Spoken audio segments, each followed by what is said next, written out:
Hi, today I am at one of the big food chain restaurants at UK, that is Chopsticks.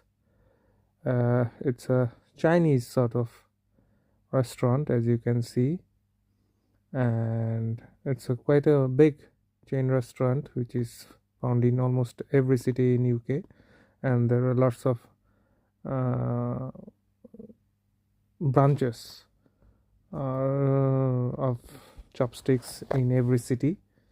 It has got good options and it has got quite kinds of deals, and it is halal. The foods are halal.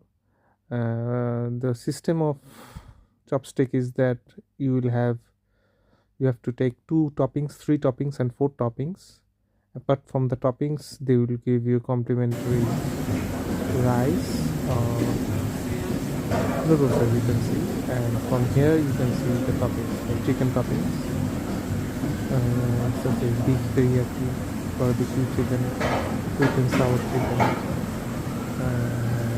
and then the salt and pepper, some Chinese, mostly Chinese, then some little free sort of samosas. It's quite good.